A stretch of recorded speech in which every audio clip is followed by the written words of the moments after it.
खेडानगरमधील अनधिकृत guest house तसेच lodging and बोर्डिंगवर महापालिकेने सीझर कारवाई केली आहे। यावेळी अनेक गाळे तोडण्यात आले असून पोलिसांनीही या अनधिकृत आणि बेकायदेशीर धंदे केल्या जाणाऱ्या गेस्ट हाऊसवर कारवाई केली आहे। महानगरपालिकेचा पश्चिम विभागाचे आरोग्य अधिकारी, इमारत अभियंता आणि टिळकनगर पोलिसांनी ही संयुक्त कारवाई केली आहे।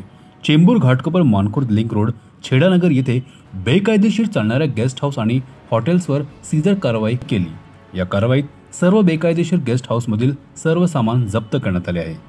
ही मोठ्या प्रमाणात कारवाई करण्यात आली असून त्यावेळी शेकडो पोलिसांची कुमक बंदोबस्तासाठी तैनात होती असे सांगण्यात आले। विशेष म्हणजे यावेळी जल विभागाच्या अधिकाऱ्यांनीही जल जोडण्या तोडल्या। या लॉजिंगमध्ये गाळ्यात अनधिकृत धंदे चालत असल्याचा आणि हे गाळे बेकायदेशीर असल्याच्या तक्रारी येत होत्या। मात्र पूर्वीही पोलीस आणि पालिकेकडून तकलादू कारवाई केली जात होती। मात्र आजच्या कारवाईत लॉजमध्ये सर्व साहित्य जप्त करत अनेक गाळ्यांवर तोडक कारवाई करण्यात आल्याचे सांगण्यात आले। चेंबूर अमरमहल पुणे विद्याभवन तसेच घाटकोपर पूर्व हायवेवरून मानखुर्दकडे जाणाऱ्या या हमरस्त्यावर या अनधिकृत गाळ्यात तरुण तरुणी आणि महिला यांचा वावर होता। तरीही टिळकनगर पोलिसांकडून अथवा पालिकेचा चेंबूर एम पश्चिम कार्यालयाकडून कारवाई होत नव्हती। त्यामुळे अनेक लॉजचे या ठिकाणी उधाण आले होते। अखेर आज पालिका आणि पोलिसांनी कारवाई केली आहे। दरम्यान येथील साई लॉजमध्ये एका तरुणाने लग्नाचे आमिष दाखवत अनेकदा एका महिलेशी संबंध ठेवले होते।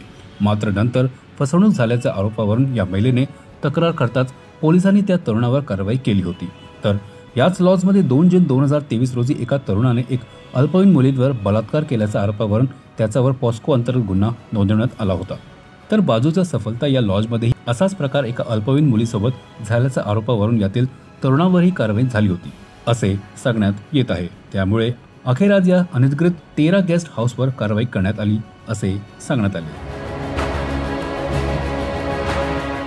CEN न्यूज, देश प्रदेश की ताजा तरीन खबरों के लिए CEN न्यूज को सब्सक्राइब करें और रहें पल पल की खबर से हर पल बाखबर।